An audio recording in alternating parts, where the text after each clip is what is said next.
Bonjour, je suis Alexandre, je travaille service communication, marketing, côté médical de chez Livy. Je vais plus m'occuper de la partie technique, on va dire, et pour les questions, je vous les laisserai poser dans le chat et je vais laisser la parole à Maxime et Lydie. Bonsoir à tous. Oui, alors introduction rapide. Merci Alexandre, merci à tous les intervenants et merci à tous les participants qui sont venus partager leur expérience et puis écouter un peu cette session. Je vais être super bref pour qu'on ait un maximum de temps, Alexandre. Moi, je suis le directeur médical de Livy. Donc, Livy, c'est un centre de santé digital. On est présent en France, on est présent dans d'autres pays d'Europe. On a une petite particularité, c'est d'être une équipe médicale avec un projet médical et qui accueillons des patients majoritairement pour des soins non programmés aujourd'hui. C'est en train de changer, mais en tout cas des patients qu'on voit uniquement à distance et qu'on réadresse pour du soin présentiel à d'autres collègues installés, mais hors Livy. Voilà notre présentation. Nous, on croit à la santé digitale et aux soins digitales, évidemment.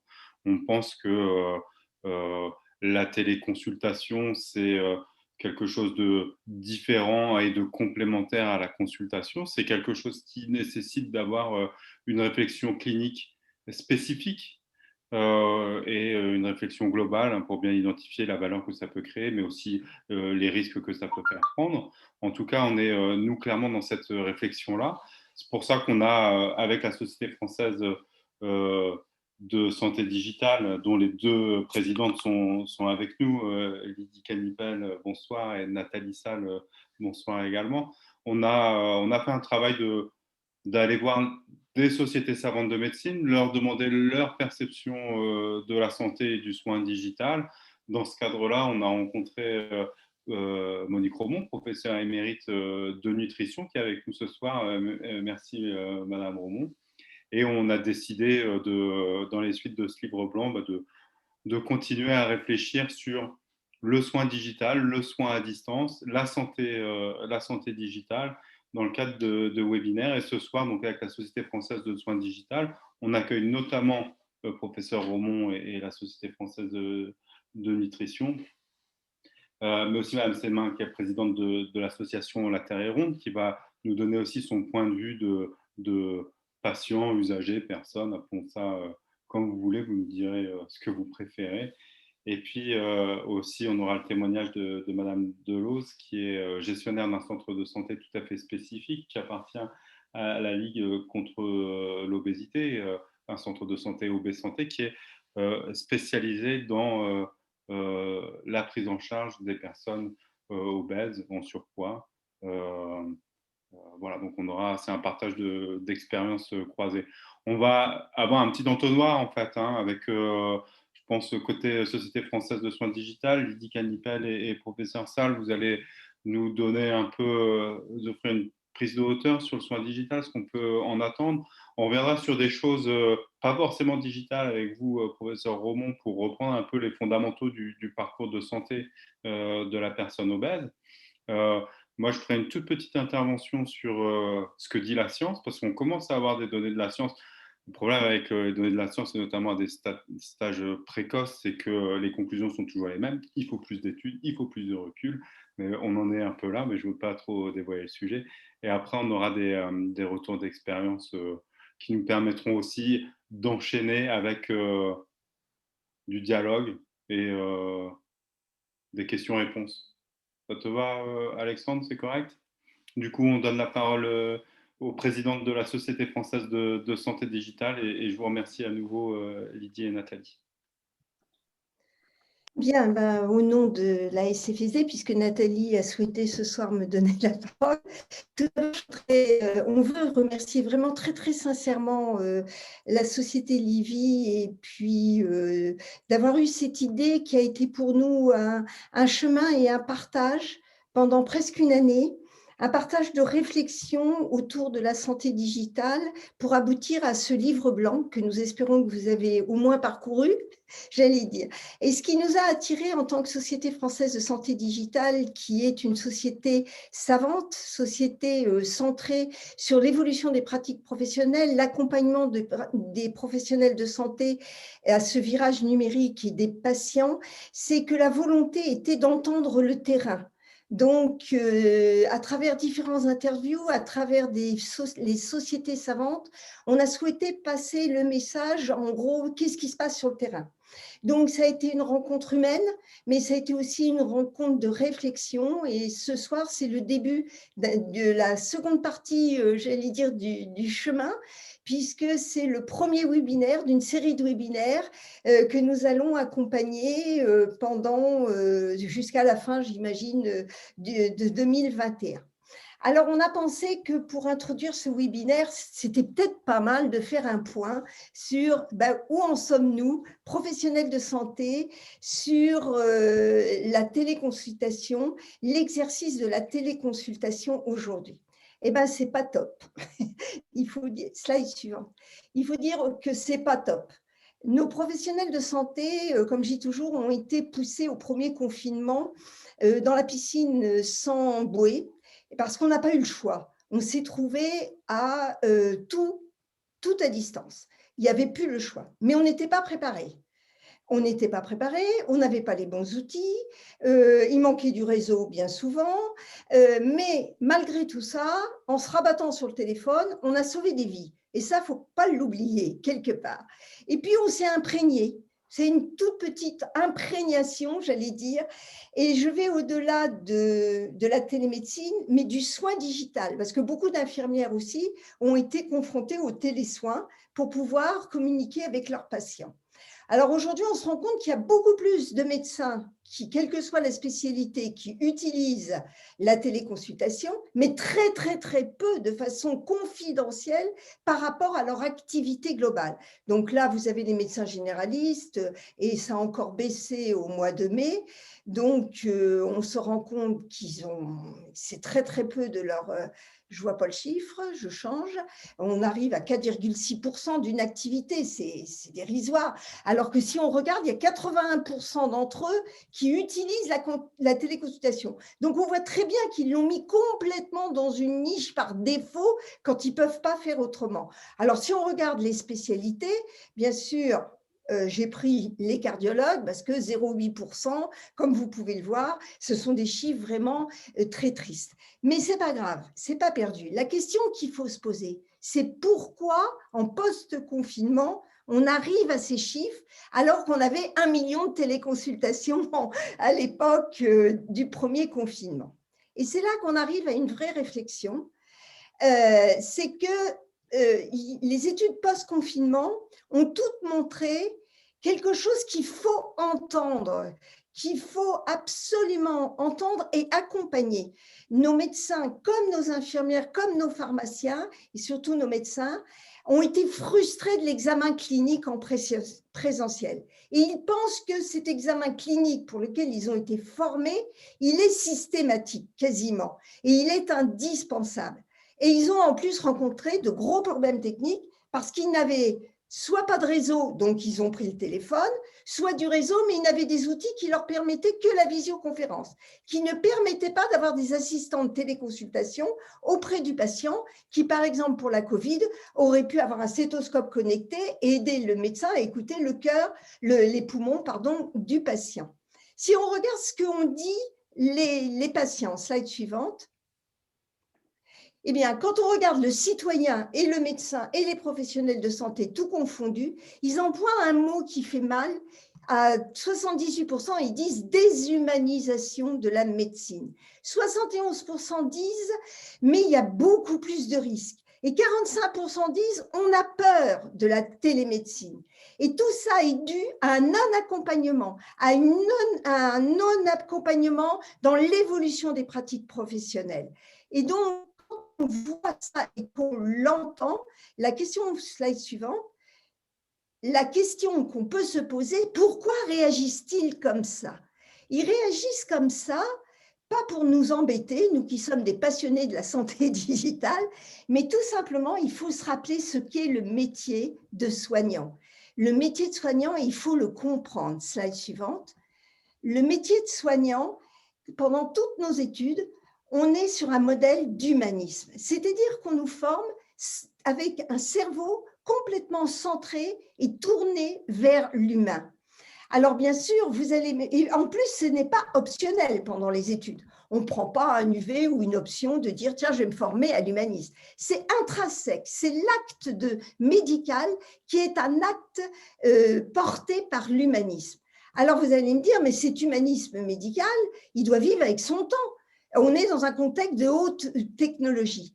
Eh bien, c'est là la vraie réflexion. C'est que ces outils, ces technologies ne doivent pas s'opposer à la clinique et elles ne doivent pas dispenser le médecin ou le soignant de bien faire son métier. Slide suivante. Qu'est-ce qu'on constate aujourd'hui avec l'arrivée du digital, en fait? Quand on interroge les patients, dans les hôpitaux par exemple, ils se sentent souvent devenus anonymes. C'est souvent le terme qu'ils emploient. Ils expliquent, bon, je suis parti faire une IRM, personne ne m'a dit où j'allais et personne ne m'a donné le résultat. Voilà ce genre de choses. Donc, ils se sentent insatisfaits, pas écoutés. Et puis, si nous, professionnels de santé, on a l'angoisse de la machine, eux aussi, ils l'ont, parce qu'on n'a pas plus préparé le citoyen au virage. Qu'est-ce qu'il y a eu comme information pendant la Covid? Appelez votre médecin pour une téléconsultation. Pas un moment, à 20 h, on leur a expliqué qu'est-ce qu'une téléconsultation, pour les rassurer. Donc, ils ont cette angoisse aussi de la machine.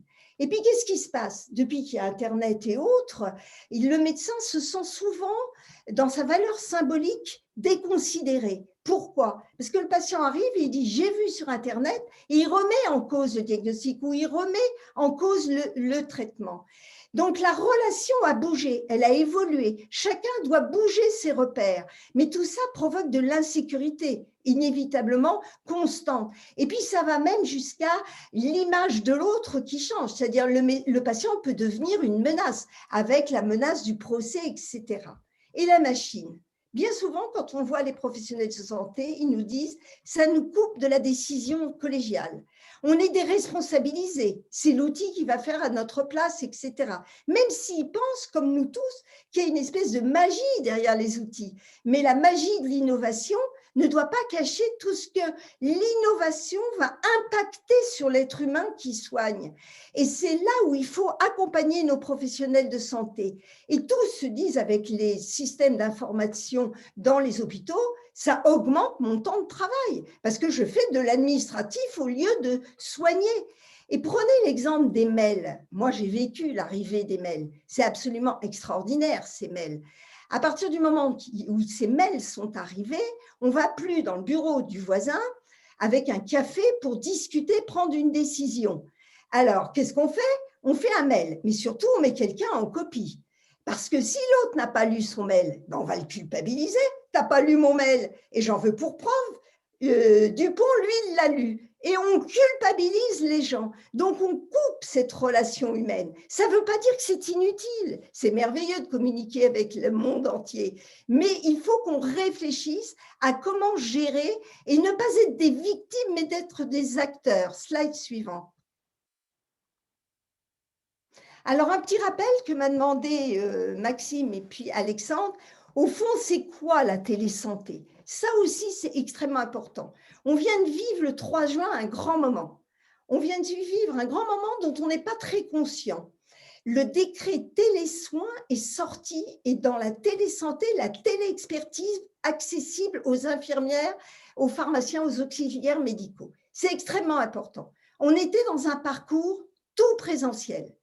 En 2010, avec le décret télémédecine, on est passé dans un parcours coordonné avec une niche médicale qui était la télémédecine. Donc, certains acteurs pouvaient pratiquer à distance, mais pas les autres. On sort enfin de l'ère du tout présentiel pour être dans l'ère du parcours alterné coordonné. Mais là aussi, ça veut dire que maintenant, en tant que professionnel de santé, on doit bouger nos têtes. Et quand on est face à un patient, dans une décision partagée, par rapport à un objectif de soin, on décide ensemble maintenant Qu'est-ce qu'on va faire à distance? Qu'est-ce qu'on va faire en présentiel? Et c'est là qu'on va optimiser la qualité de la prise en charge et c'est là qu'on va avoir accès aussi pour les patients les plus éloignés ou qui n'ont plus de médecin, on va ouvrir le soin à tout le monde. Slide suivante. Donc, on a un grand challenge encore devant nous, vous l'avez vu, ce n'est pas encore gagné. Ce qu'il faut retenir, honnêtement, la télémédecine ne change pas nos métiers, mais elle change nos organisations. Et il faut réellement mettre en place tous ensemble, tranquillement aujourd'hui, des organisations pas compliquées entre infirmières libérales, infirmières des hôpitaux, pharmaciens, pour créer ce parcours coordonné, alterné, pour répondre et optimiser notre objectif de soins. Donc, en conclusion, la solution, enfin les deux piliers pour réussir aujourd'hui de la téléconsultation centrée sur l'humain, c'est la pluriprofessionnalité et c'est l'interopérabilité des outils pour que tous nos outils soient adaptés et répondent aux besoins de l'usage et non pas que nous soyons, nous, professionnels de santé, victimes de l'usage, victimes de l'outil et que l'on soit obligé de changer nos usages. Je vous remercie. Merci Lydie, merci à la Société française de santé digitale. Pro-digital, mais pas BA, et il faut rester vigilant. Et moi, j'aime la façon dont le propos est posé. C'est pas le média qui est remis en question, c'est bien son utilisation ou l'absence de réflexion clinique, éthique, humaine qu'on va avoir ou pas. Mais c'est certain qu'il y a des écueils. Il faut que le débat soit permanent, et c'est aussi l'objet de ces webinaires. Professeur Romond, le parcours de santé de la personne obèse, est-ce que vous pouvez nous rappeler un peu les basiques, s'il vous plaît? Oui, je pense que le parcours de santé, il peut être digital. Est-ce que vous pouvez faire la diapositive suivante, s'il vous plaît? Encore suivante. Mais effectivement, il faut le resituer dans le parcours de la personne obèse. Parce que je pense que j'ai bien écouté Lydie et ce qu'elle a dit. C'est avant tout un humanisme et c'est des personnes. Et même si l'outil digital va venir aider, l'outil digital, il ne peut pas faire de lien s'il n'y a pas déjà aussi des liens qui existent par ailleurs. Alors d'abord, présenter un petit peu l'obésité, c'est une maladie chronique et son histoire naturelle, c'est de s'aggraver au cours de la vie. Quand on débute un moment à être en surpoids, eh bien l'histoire est que ce surpoids va progressivement ou parfois rapidement s'aggraver. On va rester obèse et aller de plus en plus mal si rien n'est fait. Et c'est une maladie aussi sociale parce qu'elle touche 4 fois plus les populations qui sont socialement défavorisées et plus particulièrement les femmes. Et puis c'est une maladie aussi qui isole, c'est une maladie d'origine sociale mais qui isole socialement parce que vous connaissez toute la stigmatisation sur l'obésité. Et puis c'est une maladie qui est très fréquente et qui va être de plus en plus fréquente dans les années qui viennent, notamment chez l'adulte. Parce que comme je vous l'ai dit, quand on commence en surpoids dans l'enfance ou l'adolescence, il y a toutes les chances que cette obésité demeure et s'aggrave.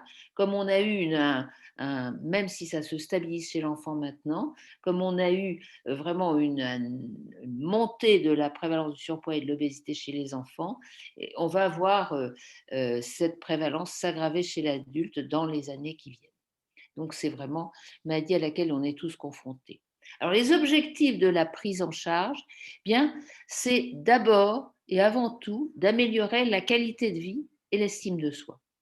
Je vous ai dit, en général, une personne obèse va sans doute rester obèse, mais on peut être obèse et bien dans sa peau et en bonne santé. C'est le premier objectif. C'est de prendre en charge les comorbidités. Effectivement, l'obésité s'accompagne de complications. Et puis aussi, parce que ça va aider à régler tous ces problèmes-là, une perte de poids. Mais une perte de poids modérée, pas plus de 10 à 15%, ça va permettre d'atteindre ces deux objectifs précédents et surtout son maintien. Parce qu'il n'y a rien n'est pire dans le parcours de vie d'une personne obèse que le yo-yo où on va maigrir, grossir et grossir de plus en plus. Donc l'important, c'est pas tant de perdre du poids que déjà de maintenir le poids et d'apprendre à maintenir le poids. Alors, diapositive suivante. Donc, pour ça, il faut un parcours et c'est un parcours de vie. Et dans ce parcours, l'objectif, c'est d'abord de faire entrer la personne le plus tôt possible dans le parcours de santé. Quand la personne arrive avec un IMC à 40, des tas de complications, on peut faire des choses pour l'aider, mais c'est un peu tard. C'est bien mieux de la faire entrer dans le parcours quand l'IMC est à 30 et qu'elle est encore en très bonne santé. Donc, le plus tôt possible. Deuxièmement, l'aider à acquérir les éléments nécessaires au maintien du poids sur le long terme. C'est ça qui est important. Donc, quels sont ces éléments nécessaires? Ça ne sert à rien de maigrir si on n'a pas ces éléments. C'est pratiquer régulièrement l'activité physique, c'est apprendre à manger selon ses sensations de faim, de satiété et de plaisir, et puis aussi mieux connaître les aliments. Et pour ça, il faut être accompagné et accompagné sur le long terme. Donc, c'est prendre les gens le plus tôt possible, leur donner des outils, mais les accompagner sur le long terme. Diapositive suivante. Et les étapes du parcours, je ne sais pas si on voit grand-chose, c'est un peu petit, j'aurais dû agrandir. La première étape, c'est le repérage. Je dis le plus tôt possible, c'est-à-dire repérer la personne qui est dans cette situation de problème. Ça va être le médecin, ça va être d'autres personnels soignants, mais ça peut être aussi des acteurs sociaux qui sont dans l'entourage. Et puis ensuite, c'est orienter, évaluer le patient. Alors effectivement, évaluer peut-être les comorbidités, mais aussi, il faut parler aussi de l'annonce. Hein, dire à une personne, on ne va pas dire à une personne, vous êtes obèse, il faut vous soigner. Non, c'est aussi l'annonce qui doit être faite et il faut l'apprendre. Et puis ensuite, travailler avec le patient sur sa motivation au changement. Et à ce moment-là, effectivement, on va pouvoir déclencher l'accompagnement qui est éducationnel et pluridisciplinaire, et puis qui va se faire sur le long terme. Et un accompagnement professionnel et social, mais ce qui est important, c'est qu'il se fasse sur le long terme. On fait de l'éducation thérapeutique qui donne les outils, mais ensuite, il faut accompagner le patient.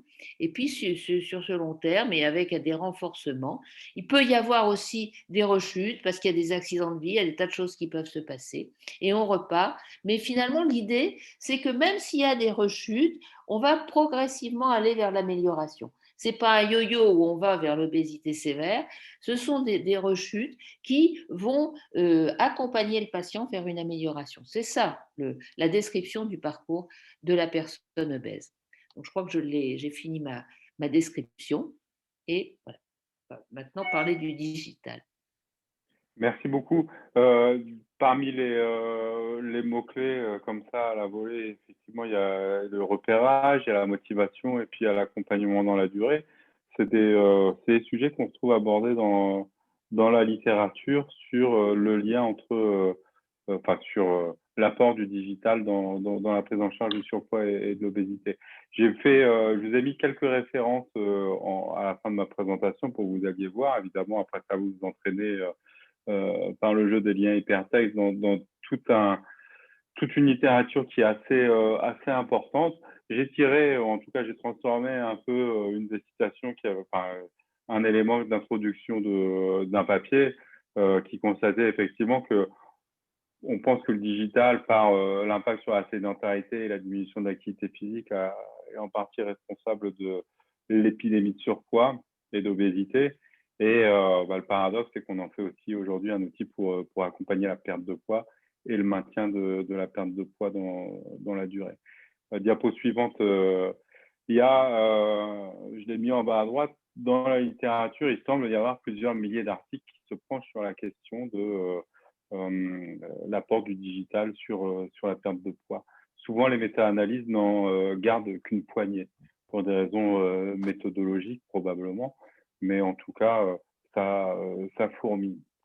D'une manière générale, depuis 2000-2005, c'est un sujet scientifique à part entière.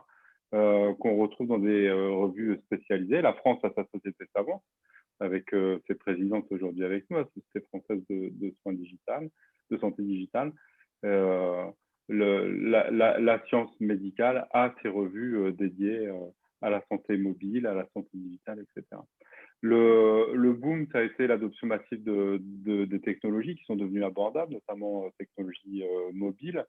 Et puis, ça a été quand les sciences cognitives et du marketing social sont venus de plein fouet dans le digital pour venir commencer à influencer nos comportements.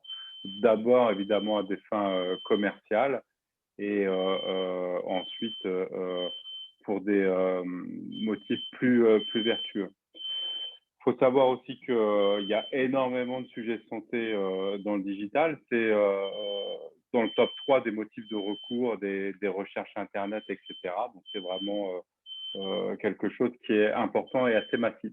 On retrouve surtout des sujets, enfin, on retrouve énormément de sujets, des sujets de niche, mais on trouve aussi massivement des sujets sur le sevrage tabagique et sur la réduction du surpoids et de l'obésité. C'est les deux gros sujets qu'on retrouve. Diapo suivante. Qu'est-ce qui est attendu du digital? Si on fait la synthèse un peu de ce que les auteurs ou en tout cas les promoteurs de solutions digitales ou de parcours de soins digitaux, les objectifs qui étaient poursuivis, c'est la massification. Se dire que aujourd'hui, les professionnels de santé ou les professionnels capables d'accompagner les personnes sont en nombre insuffisant. Donc peut-être que le digital peut prendre une forme de relais. Il y a évidemment le sujet qu'on connaît bien en France et qui est d'atteindre les personnes éloignées du soin. Tous les sujets des déserts médicaux, notamment, et difficultés d'accès au système de santé. Et puis, le dernier sujet qui, à mon sens, est plus intéressant, c'est on attend du digital qu'il aide à changer les comportements et à créer de la motivation et de l'engagement. Professeur Romont rappelait la place de la motivation et de l'entretien de la motivation au fil du temps. Donc ça, je pense que c'est vraiment un sujet important. Diapo suivante. C'est sorti d'un article dont la référence est juste après. Et on a une équipe australienne qui a étudié les 200 applications les plus populaires pour perdre du poids. Et elle est allée voir le type de contenu, le type de fonctionnalité qui était proposé. Et elle a aussi proposé une classification des leviers et des outils d'engagement qu'offrait le digital pour justement accompagner les personnes et soutenir leur motivation. Ça a été, je pense qu'on le reverra dans les discussions par la suite, mais parmi les contenus qu'on retrouve, il y a énormément de contenus pédagogiques. Professeur Romont le disait, connaître les vertus de l'activité physique, connaître les aliments, savoir évaluer les grammages. C'est capital pour se bien nourrir et accompagner une perte de poids ou un maintien de perte de poids.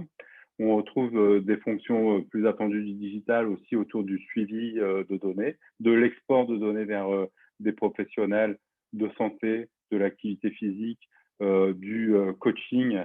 On retrouve aussi, on le reverra tout à l'heure, des fonctions intéressantes de réseau social. Donc, de parler avec des personnes qui sont dans la même situation pour échanger des solutions, pour se renforcer. Donc, c'est des éléments qu'on retrouve assez souvent. Et puis, la possibilité de s'adresser à un professionnel. Donc, encore une fois, ça me donne l'occasion de dire que la téléconsultation, nous, chez Livy, on fait beaucoup de téléconsultations. La téléconsultation n'est pas le seul outil de la santé digitale, loin s'en faut. Vous voyez un peu tout ce qu'il y a, qu'il s'agisse d'éducation, de rapprocher des personnes, de les éduquer, entre guillemets. Les leviers d'engagement dans cette publication étaient classés en 3 types. Tous les outils qui permettent de se fixer les objectifs et de les suivre. Voilà. Objectif de perte de poids, suivi des apports caloriques, de l'activité physique, suivi aussi de ses émotions, la façon dont on se sent par rapport à ses envies, par rapport à son obésité, etc. Donc, suivi d'émotion très important. Des outils d'agenda, de planning et d'anticipation, je sais que je vais devoir faire tant de séances d'activité physique en endurance, tant en résistance. J'ai rendez-vous avec mon coach à tel moment. Il y a telle séance de cuisine, d'éducation, j'en sais rien. Donc, des outils comme ça d'agenda. Et puis, tous les outils de renforcement de la motivation qui reposent sur des ressorts de type comparaison avec soi-même ou comparaison avec d'autres, et puis des systèmes de, entre guillemets, récompense. Alors, c'est souvent du verbal, hein, mais c'est pour féliciter et pour être capable de rendre compte aussi des efforts et des résultats obtenus. Diapo suivante. Quid des résultats? Alors, ce que je disais tout à l'heure en introduction, ils sont divergents et comme d'habitude dans ces champs académiques émergents, une des conclusions les plus fréquentes, c'est on a besoin de plus d'études, on a besoin de plus de preuves. On voit souvent qu'on a l'impression que l'efficacité est plus importante à court terme que des programmes présentiels, mais qu'il n'y a pas de supériorité à long terme dans certaines études, dont les plus récentes datent de 2017. C'est évidemment plus efficace que rien, c'est déjà pas mal, hein. Les études en non-infériorité, ça se multiplie. Bon, déjà, savoir que c'est plus efficace que rien, c'est pas mal. C'est plus efficace que le conseil minimal du médecin, qui n'a pas le temps, qui n'est pas formé, qui est lui-même peut-être pas non plus motivé, ou qui a lui-même des représentations à déconstruire. Ça semble plus efficace sur le maintien de la perte de poids que de la perte de poids initiale. Enfin, ça semble. Non, en fait, les résultats sont assez divergents et ils sont aussi très variables selon les populations, qu'on soit sur des populations urbaines, sur des populations jeunes, sur des populations qui ont déjà tenté des choses, pas tenté des choses, etc. Tous notent, mais c'est des éléments de discussion, d'un grand potentiel par les aspects massifs et de démultiplication que le digital peut avoir. Et le papier le plus récent, peut-être les plus spécialistes d'entre nous l'avaient vu passer, c'est dans le journal Obesity, qui me semble, professeur Romont, vous nous direz, mais est un canard sérieux, donc un article de mars 2021, qui semble dire que le self-monitoring, c'est-à-dire l'automesure du poids, automesure des apports caloriques, automesure de l'activité physique, serait efficace chez l'adulte. Voilà. C'est une méta-analyse. Diapo suivante et diapo finale, vous retrouverez certains articles qui m'ont paru les plus intéressants. Voilà pour, j'allais dire, ce contenu un peu plus théorique. Je vous propose qu'on parte à des retours de terrain. J'aurais bien aimé que Livy en fasse. On n'est pas assez mûr encore, hein, comme je le disais en introduction. On a 2000 patients inclus au niveau suédois dans un programme. C'est trop tôt pour en parler, mais on a des bons retours d'expérience de vous, Madame Romont, et puis après de nos autres orateurs. Allez-y, Madame Romont. Et en parallèle, je regarde les questions. Diapositive suivante. Donc là, en fait, oui, je vais vous parler en fait de notre. Finalement, on est comme beaucoup. C'est le confinement qui nous a fait notre première expérience du digital avec une plateforme qui maintenant s'appelle plateforme collaborative, mais qui s'est appelée plateforme confinement obésité. Alors, diapositive suivante.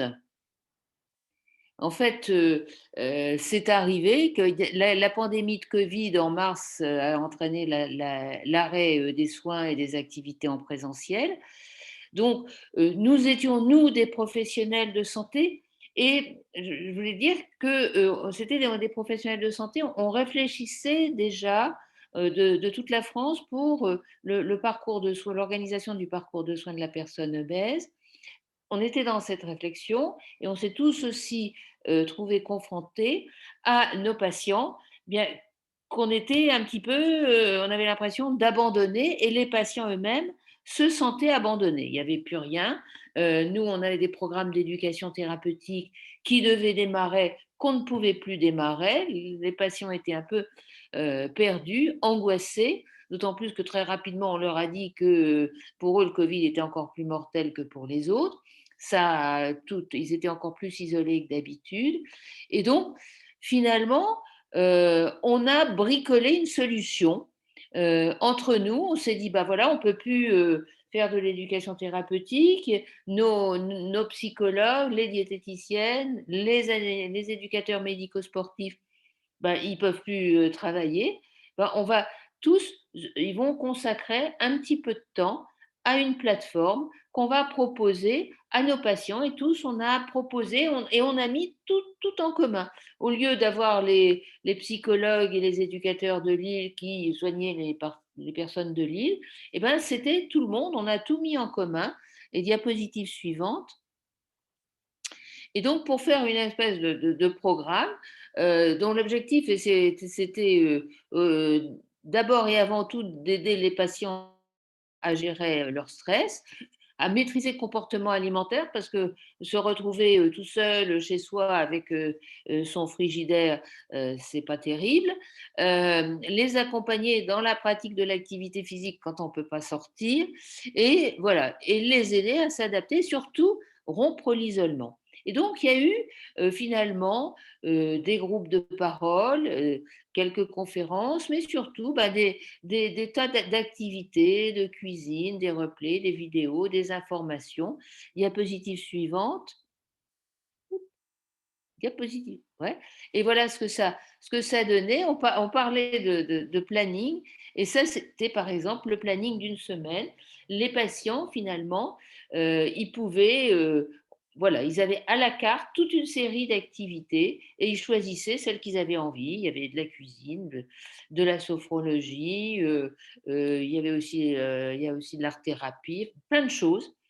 Et puis surtout, ces activités, on parlait des applications, la différence avec les applications, c'est que c'était des activités en groupe. Ils se retrouvaient comme nous, on se retrouve maintenant, avec un petit, vous voyez, bah, les patients, ils étaient là, ils se voyaient, et puis il y avait l'activité, ça pouvait être aussi une séance de gymnastique, ils faisaient entre eux, et très souvent, après l'activité, ils continuaient à parler entre eux, et certains ont continué du reste à se voir après, se voir virtuellement, parce que parfois ils habitaient loin l'un de l'autre, ou voilà, ils s'étaient connus, mais même je pense qu'ils se sont retrouvés, des fois ils sont allés d'une région à une autre pour se rencontrer. Là, vous êtes allé en arrière, diapositive suivante, diapositive encore suivante. Et donc, à la fin de ce confinement, nous, on avait dit on fait ça pendant le confinement, après on va reprendre nos activités en présentiel et tout le monde sera très content.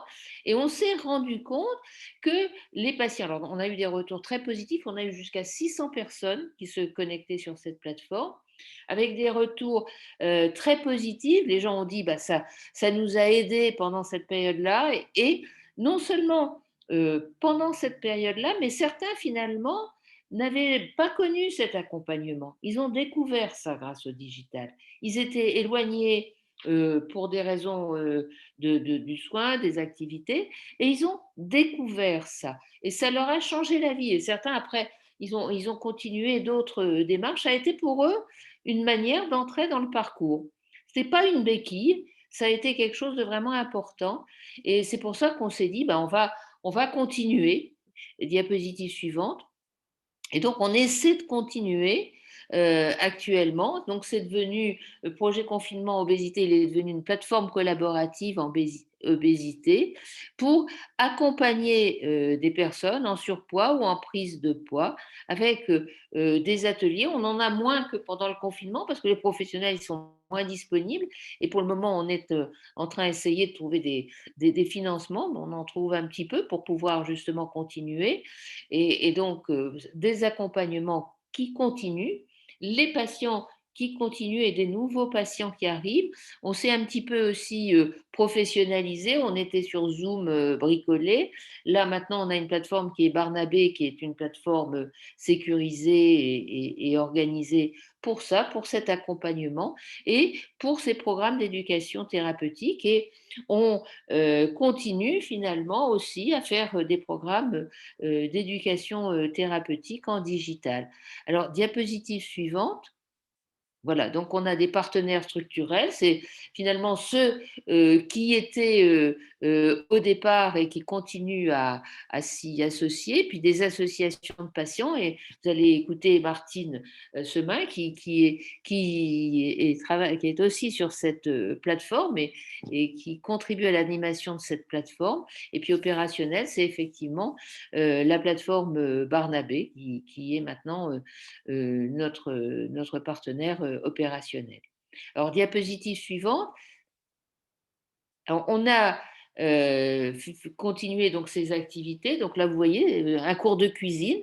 Donc, et les personnes cuisinent en même temps. On leur dit quels ingrédients elles doivent prendre et elles cuisinent en même temps que Anna, ici, la diététicienne.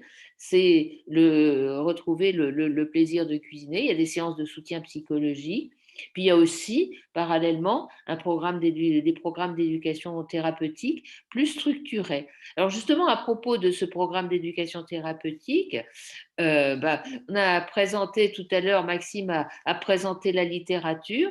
Alors nous, on a fait, c'est pareil, une petite étude bricolée pour voir un petit peu ce que ça a donné. Donc on a effectivement fait un programme d'éducation thérapeutique qu'on a commencé pendant le confinement. On continue maintenant, mais pendant le confinement, on l'a fait parce qu'on ne pouvait pas faire autrement.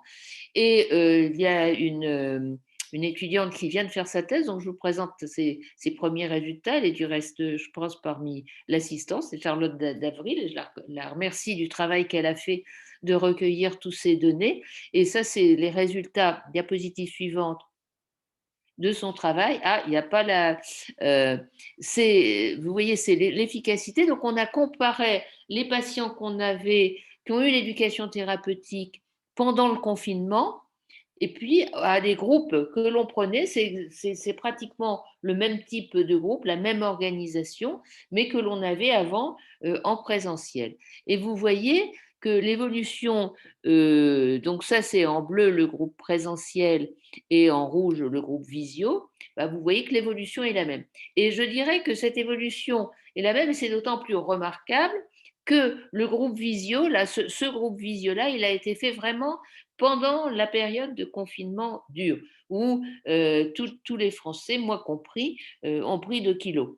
Donc, et là, finalement, chez ces patients-là, on a eu finalement la même efficacité. Alors, il faut voir effectivement sur le long terme, ça je suis d'accord, et c'est pour tout, que ce soit en présentiel ou en digital, c'est pour ça qu'il y a un accompagnement sur le long terme. Mais il y a quand même un petit bémol. Ce n'est pas une étude randomisée du tout, elle a été faite comme ça. Hein. On avait d'une part les patients qu'on prenait habituellement, et là, c'est les patients, on avait des groupes qui étaient prêts à rentrer en éducation thérapeutique. On a dit, bon, écoutez, on passe en virtuel. Alors, première chose, c'est quand on a dit on passe en virtuel, on a perdu la moitié des patients et pas n'importe lesquels. Parce que si vous voyez les patients que l'on suit habituellement, ce sont des patients, l'obésité, j'ai dit, c'est une maladie sociale, et qui sont majoritairement des gens, si on regarde leur diplôme, si on voyait leurs revenus, ça serait pareil, mais si on regarde leur diplôme, c'est des patients majoritairement qui ont un niveau scolaire inférieur au bac. Oui, c'est là. Et les patients qu'on avait pendant le programme digital, il y avait eu une espèce de sélection, et là, ils sont majoritairement supérieurs au bac. Donc, il y a une sélection des patients. Donc, le digital, ça marche bien, c'est super, et ça permet aussi d'atteindre des patients qui sont loin, ça les accompagne, mais il y a actuellement un problème qui est cette fameuse fracture numérique. Et donc, on y réfléchit, parce que cette fracture numérique, elle touche les gens pour le soin, mais elle la touche dans toute la vie, parce que maintenant, finalement, pour s'inscrire à Pôle emploi, pour faire toutes les démarches de la vie, si on ne sait pas servir du digital, on est très ennuyé.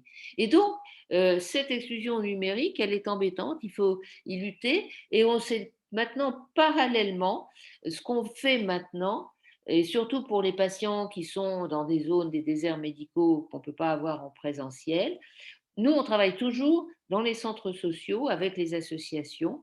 Ben là, maintenant, même pour le digital, ben on travaille avec les centres sociaux qui vont accompagner ces patients vers le numérique. Donc, ça va être aussi un moyen, finalement, d'essayer de sortir de cette fracture numérique euh, par justement le soin. Ça peut être accompagné ces patients. Donc, voilà, on parlait d'humanisme et je pense que le digital, c'est pas de la déshumanisation, au contraire. Voilà. Merci beaucoup, Monique Romont. Très intéressant. On a revu un peu les différentes fonctionnalités que j'évoquais, cette mise en relation de personnes, les activités de groupe, les contenus éducatifs, etc. Il y avait une question dans le chat qui vous demandait s'ils étaient toujours des activités de groupe. J'imagine que la suite de la question, c'est est-ce qu'il y a moyen d'avoir des face-à-face ou des présentations individuelles? Oui, mais nous, de toute façon, que même si on est en présentiel, on est toujours en groupe parce que il y a un élément très important. Le patient est aussi un acteur de l'éducation. Et faire de l'éducation, quand il y a des groupes d'éducation, on fait toujours des groupes fermés parce que finalement, les patients sont des acteurs au même titre que les professionnels de santé. Le groupe, c'est important. Et dans les séances qu'il y avait, ça c'était aussi important, les patients qui discutaient entre eux, qui se rencontraient et qui voyaient d'autres personnes. Donc, le groupe, c'est important. Il y a peut-être d'autres choses où on peut faire du tête-à-tête, mais dans ce qu'on fait et dans l'accompagnement de la personne obèse, il faut de la socialisation. Et le groupe, c'est un élément. Merci beaucoup. C'est une réponse pour Madame ou Monsieur Gézécal dans l'assistance. Et je pense que c'est une bonne transition, Martine Semin, pour votre intervention en tant que présidente de l'association La Terre est ronde, de patients avec un L, j'imagine, il n'y en a pas qu'un. Et d'ailleurs, est-ce que c'est une association de patients ou est-ce que c'est une association Oui, de personnes? vous pouvez mettre la diapositive de toute manière. Voilà. Donc, c'est une association de patients qui a été créée en 2016. Donc, l'objectif était surtout, tout à l'heure, on a entendu le mot de long terme, c'est exactement ça. C'est-à-dire c'est des patients ou qui avaient été opérés ou qui étaient suivis dans le monde hospitalier à l'origine. Et avec le besoin justement de faire du long terme et de ne pas être abandonné dans la nature quand tout était fini. Donc l'objectif de cette association est d'accompagner, d'informer et de soutenir les personnes qui présentent de l'obésité, de créer du lien social et d'avoir une activité physique et ludique adaptée. Donc là, quand le confinement est arrivé, bien sûr, tout ça a été remis en question, en particulier le premier confinement, puisque là, tout le monde s'est retrouvé en isolement total, sachant qu'il y avait quand même dans les associations des personnes vraiment seules, c'est-à-dire sans famille, qui se retrouvaient seules chez elles. Donc, le besoin de relation s'est fait assez vite sentir. Et donc, d'autres associations avec lesquelles on travaille avaient développé justement des activités en visio. Qui va dans ces activités à visio? Ben, pas tout le monde. C'est pas forcément un problème intellectuel, parce qu'on a beaucoup de gens qui travaillent sur ordinateur, etc., et qui n'ont pas du tout adhéré à la visio. Parce que pour eux, c'était pas possible. Par contre, on a d'autres personnes qu'on n'aurait peut-être pas cru et qui, elles, sont arrivées dans la visio. Voilà, donc ça fait partie des surprises. Donc, les activités qui étaient proposées, les activités physiques, etc., c'était vraiment très, très important. Les informations. Là, dans l'association, on parle bien sûr d'informations sur l'obésité, mais en l'occurrence, pendant cette période de confinement, il y avait aussi besoin d'informations sur le Covid et des informations fiables, hein, parce que vous savez bien qu'on avait beaucoup d'informations, une masse d'informations n'est pas toujours fiable. Donc ça, c'était important aussi d'avoir des personnes référentes et d'avoir de bonnes informations. Les conférences, hein, on a eu aussi des conférences. Donc ça, c'était vraiment intéressant. Après, quand Madame Romont m'a sollicité pour PCO, donc comme j'avais une petite expérience, j'ai dit oui tout de suite. Donc, au niveau de la plateforme, moi, je me suis portée volontaire pour faire plutôt des groupes de parole entre nous, hein, parce que ça fait partie des choses importantes qu'on a dans l'association. Et le besoin de contact social est quand même fort important. La visio, c'est quand même quelque chose, c'est pas parfait, mais ça permet quand même de se voir, de se parler, d'échanger. Ça, c'était bien. Moi, j'ai eu l'occasion d'avoir une consultation téléphonique par mon médecin traitant quand j'ai eu une angine. Bon, j'ai trouvé que, bon, heureusement que c'était qu'une angine, quoi. Donc, c'est quand même très, très frustrant. La visio apporte quand même autre chose, puisqu'on se voit et on a vraiment l'impression de se parler, ce qui est quand même tout à fait différent. Donc, le digital, tout à l'heure, on parlait du digital, tout ce qui est les petits régimes qu'on trouve sur Internet. Le gros danger va être de se retrouver dans un des problèmes de l'obésité, c'est-à-dire la solitude. C'est-à-dire on fait son régime tout seul, on se débrouille tout seul avec le site et ça, c'est pas très bien. Monique vient encore de le dire, en éducation thérapeutique, l'échange entre les patients est super important. Et j'ai une nièce qui l'a fait par ces petits sites. Je trouve que c'est quand même assez catastrophique parce que du jour au lendemain, on rend tout. Hein, c'est-à-dire on est arrivé à ce qu'on voulait ou on n'y est pas arrivé. Donc, on n'est pas arrivé, on reste tout seul avec son échec. Et on y est arrivé, on arrête tout. Et puis, voilà, on est reparti pour le yo-yo. Donc, ça, c'est un petit peu le problème.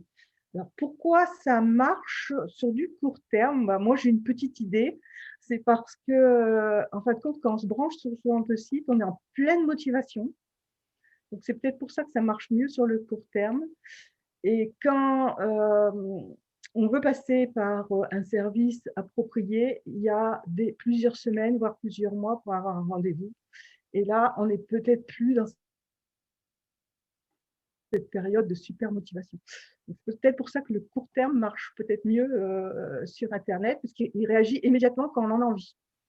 Voilà un petit peu ma réflexion par rapport à ce qui a été dit tout à l'heure.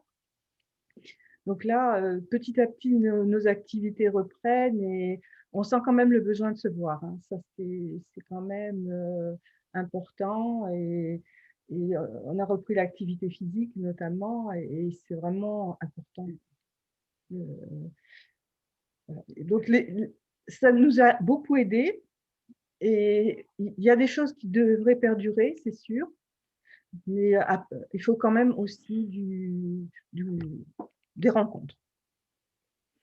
Merci beaucoup. Je ne vois pas de questions dans le chat, mais je voudrais vous poser la question et rebondir aussi sur un des points qui était la présentation du professeur Romont, qui indiquait que certains patients étaient prêts à contribuer financièrement à ce genre de prise en charge.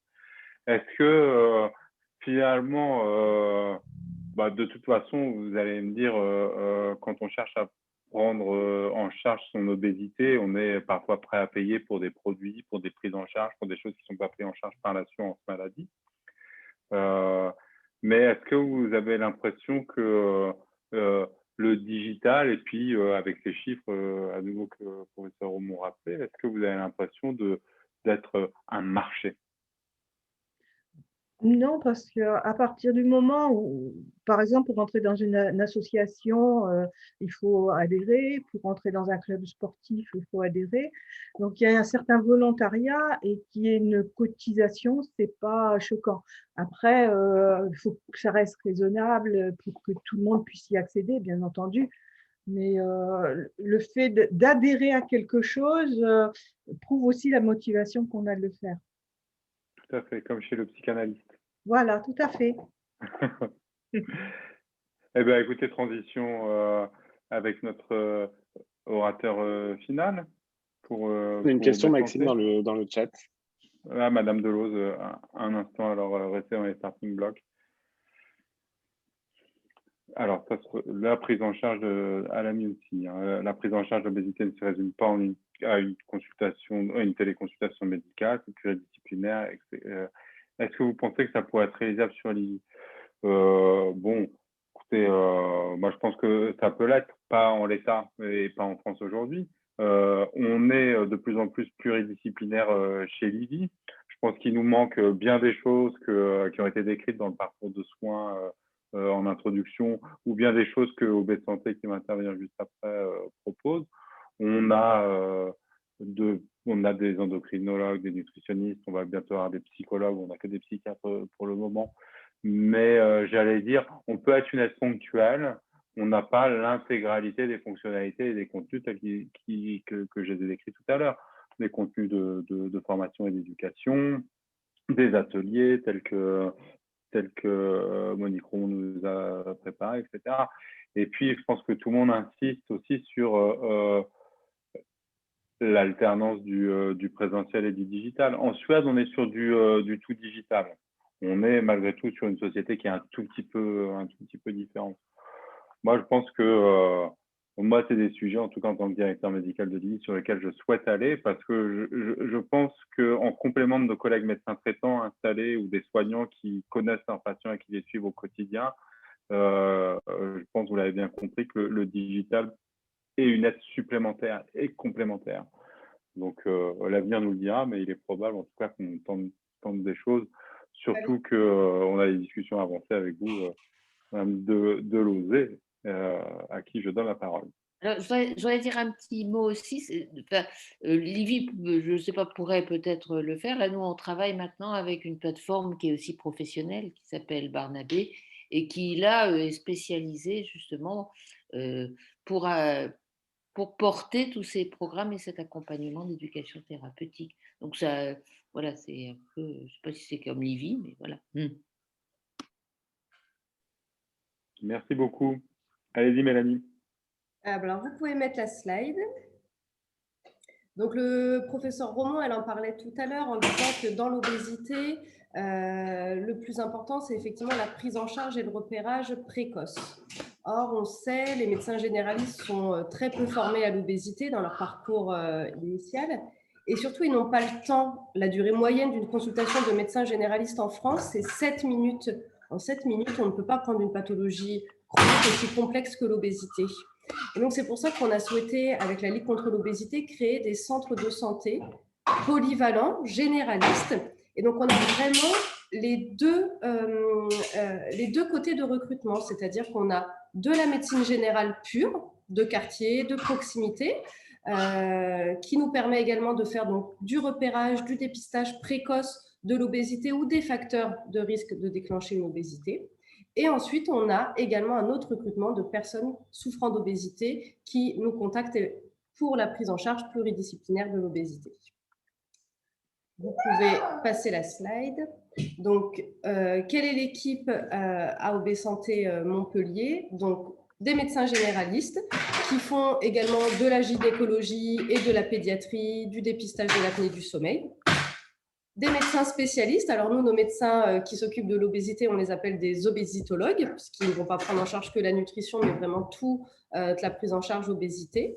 Et des médecins spécialistes comme des médecins psychiatres, tabacologues, angiologues. Et puis des paramédicaux, diététiciens, activité physique, psychothérapeutes. Et on parlait également du côté social, mais on est très en lien justement avec toutes les associations, les assistantes sociales. On parle beaucoup aussi avec les associations de violences faites notamment aux femmes et aux enfants. Enfin voilà, on essaie d'avoir une équipe la plus complète possible et surtout on est en lien avec tout ce qu'il existe sur le territoire. Donc dans le volet proximité, mais aussi dans le volet obésité avec les centres spécialisés obésité, les SSR, les médecins nutritionnistes, endocrinologues du territoire. Et donc, vous pouvez passer la slide. Donc ça, c'était très rapide, mais on en a parlé tout à l'heure, hein, il y a un lien social et obésité. Donc, on est implanté effectivement dans un quartier prioritaire de la ville de Montpellier. Déjà pour la prise en charge médecin généraliste, puisqu'il y avait une désertification médicale dans ce quartier, et puis pour le côté effectivement obésité. Slide suivante. Et alors pourquoi on est là aujourd'hui?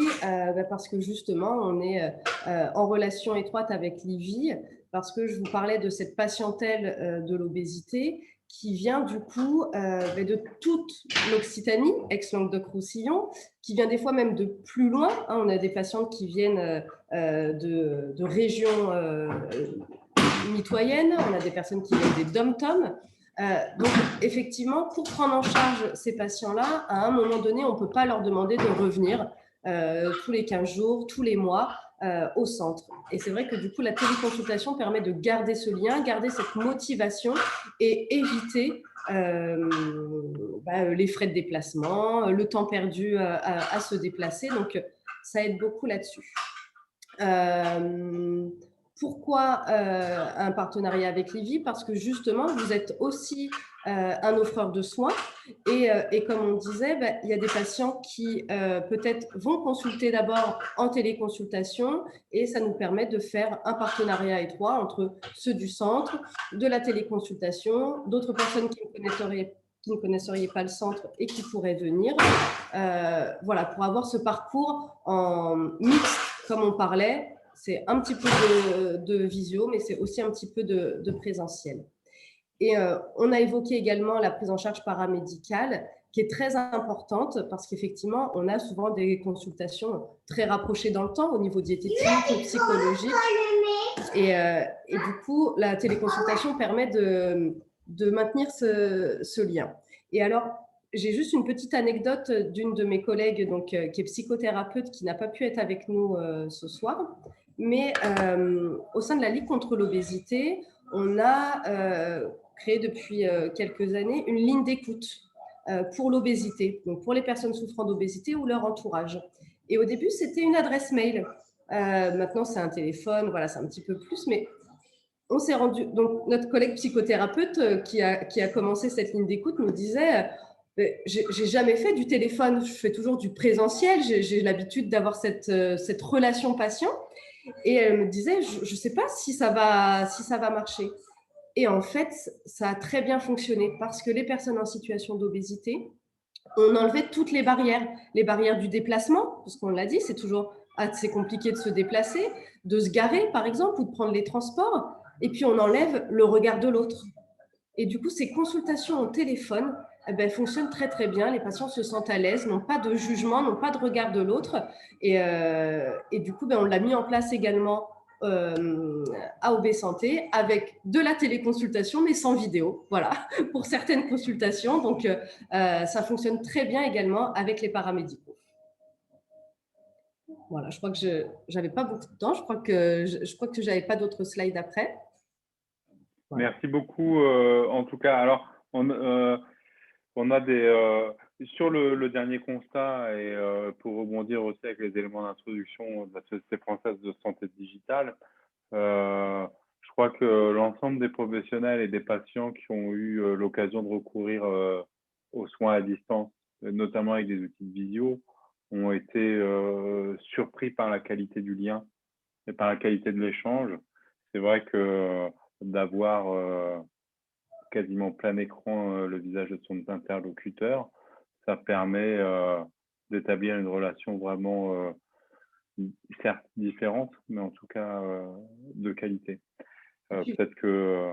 je voulais insister là-dessus, mais nos personnes souffrant d'obésité, il faut s'imaginer, je travaille à côté dans un CHU, il faut s'imaginer déjà le parcours déjà pour arriver à la consultation du médecin, parce que ce n'est pas toujours à côté de chez eux, comme je vous disais. S'ils viennent en transport, c'est un stress, ils ne peuvent pas s'asseoir dans les transports. S'ils viennent en voiture, faut-il qu'il y ait un parking adapté où ils puissent sortir de leur voiture.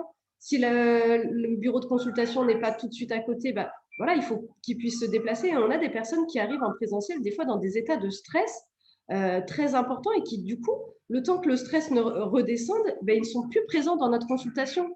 Parce que voilà, et puis on a du retard en consultation, mais ils doivent repartir chercher leurs enfants. Enfin, vous voyez, des fois, on arrive dans des états où ben, la conversation, la communication est difficile. Alors que là, en visio, eh ben, ils sont calmes parce qu'ils n'ont pas eu tout ce stress d'avant. Alors, sauf si, comme moi, vous devez garder votre enfant en même temps. Voilà, c'est toujours un peu comme ça. Mais voilà, souvent, on enlève quand même un petit peu ce stress. Et puis, on peut être tranquille voilà, dans sa chambre, dans son bureau. Et voilà, on est plus détendu quand même. Et même le médecin, il ne court pas partout à attendre le patient, à le chercher, etc. Donc, je trouve que c'est un bon compromis, effectivement, la téléconsultation. En parlant des enfants et tout, et puis pour revenir aussi sur les écueils du digital, c'est vrai que côté professionnel, ça peut aussi nous grignoter un peu notre vie privée. Et je dis pas ça parce qu'il est 20h et qu'on arrive au bout de notre webinaire, mais quand même, hein, déjà. Et puis, savoir si dans l'assistance, certaines questions aimeraient être posées. Si vous voulez prendre la parole, c'est vraiment maintenant.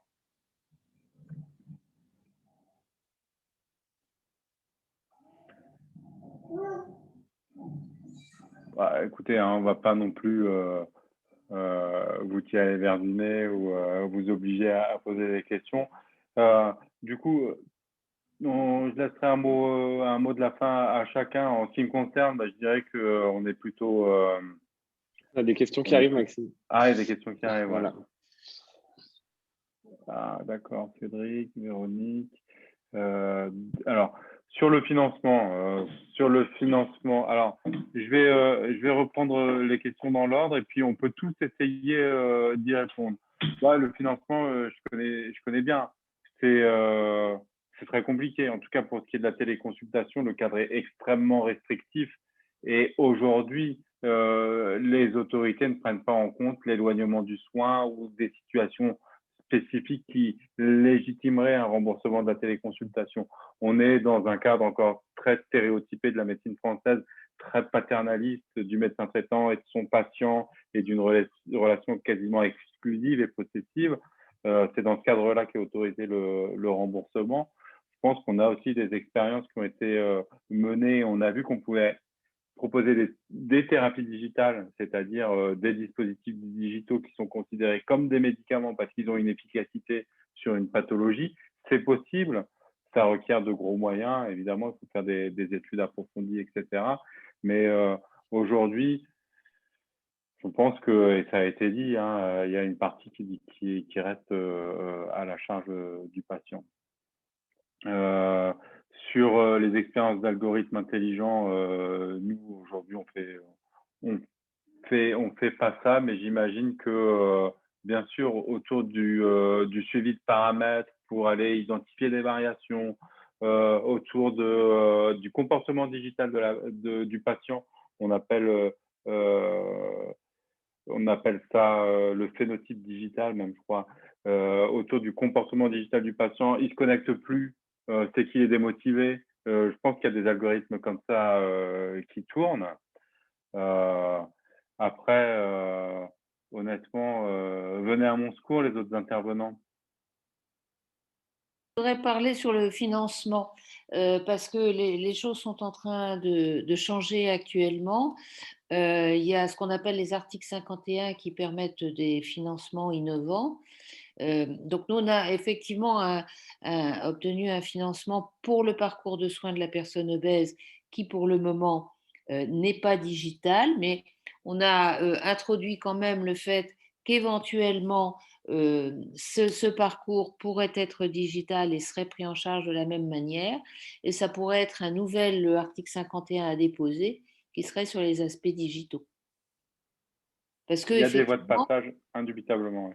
Voilà, et ça c'est le futur du financement du système de santé, puisque ces articles 51 sont appelés, si ça marche, et je pense que ce deux types de parcours, ça marchera, à passer dans le régime général. Et moi aussi, j'aimerais rajouter quelque chose sur le financement. C'est vrai qu'on a une problématique aujourd'hui de cotation des actes médicaux sur l'obésité, puisque une consultation de médecin généraliste, c'est 25 €. Donc, un médecin généraliste qui voit 4 ou 5 patients dans l'heure, il a 4 ou 5 fois 25 €. Un médecin qui voit une consultation d'obésité, ça prend 1 heure et il est payé 25 €. Donc, c'est vraiment cette problématique-là aussi qui fait que les médecins généralistes de proximité en libéral ne vont pas vers l'obésité. Donc, c'est ce qu'on essaye de pallier avec ObéSanté, mais voilà, ça reste quand même un problème de facturation. Donc, on a effectivement de plus en plus d'articles 51 avec des expérimentations de paiement au forfait. Mais encore aujourd'hui, dans les expérimentations qui existent, souvent, les critères de pondération de ce paiement au forfait sont le sexe, l'âge et l'ALD, l'affection longue durée. Comme l'obésité n'est toujours pas encore une ALD, c'est un peu... Vous voulez dire, Madame Roman, dites-moi. Non, non, dans ce qu'on a, ce n'est pas du tout les critères, puisque là, c'est pour l'obésité. Le critère, c'est effectivement d'être en obésité. Oui, non, mais dans les articles 51 spécifiques à l'obésité, alors qu'il y a un article 51 qui s'appelle PEPS, qui est le paiement en équipe de santé, et c'est justement pour ces tarifications au forfait lambda dans les centres de médecins généralistes de premier recours, et ils n'ont pas rentré effectivement l'obésité et l'IMC. Donc, en tout cas pour les médecins généralistes, je parle pour les centres de proximité, on n'a pas encore cette tarification au forfait. Mais effectivement, on espère que, en tout cas, les articles 51 sur l'obésité puissent se généraliser par la suite en France. J'espère. D'autres interventions?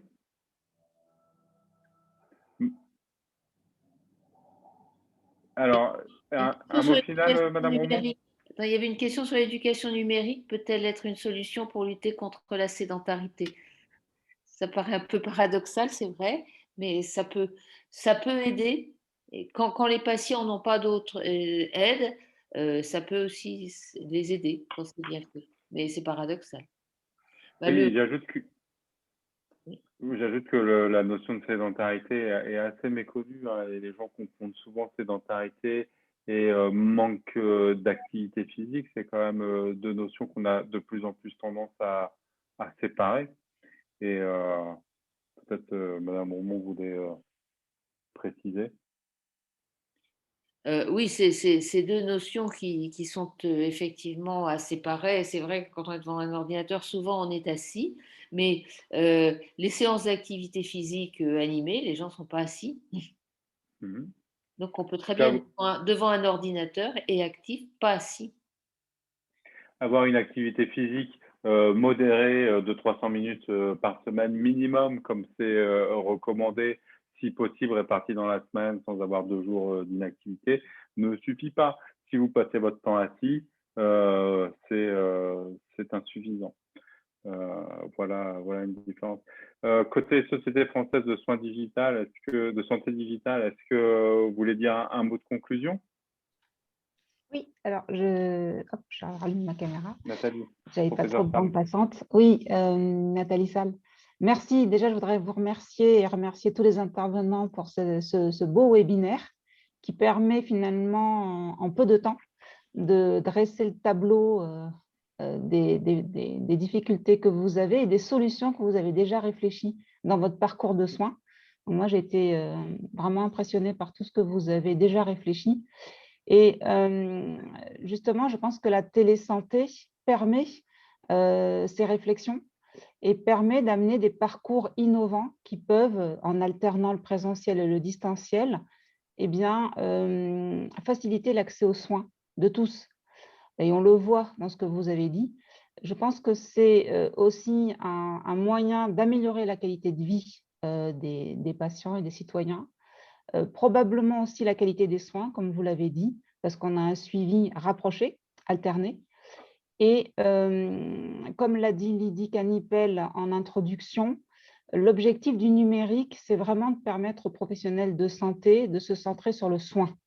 Et c'est ça qui est important. Et aujourd'hui, l'arrivée du télésoin est une porte ouverte, j'ai envie de dire, vers l'amélioration de ce soin, de l'organisation de ce soin et de la relation avec le patient, toujours en mettant en avant cet humanisme qui doit être finalement le modèle, hein, vous l'avez entendu, vous l'avez bien compris, qui doit accompagner cette innovation organisationnelle.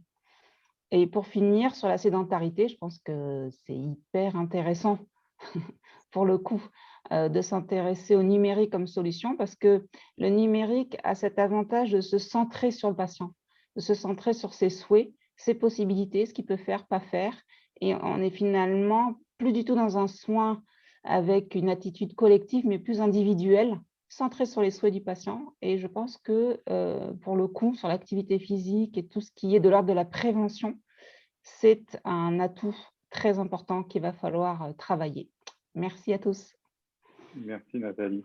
Merci pour ce mot de la fin. Je pense, comme toi aussi, et même peut-être un cran plus loin, la santé digitale permet aussi à la personne et aux patients de s'émanciper du soignant et d'être davantage autonome et moins dépendant. Et c'est aussi ce qui nous fait peur parfois à nous professionnels dans ce virage numérique, c'est de se dire que bon, on aura toujours besoin de nous parce qu'il y a toujours besoin d'empathie, il y a toujours besoin de rassurer, il y a toujours besoin d'expliquer.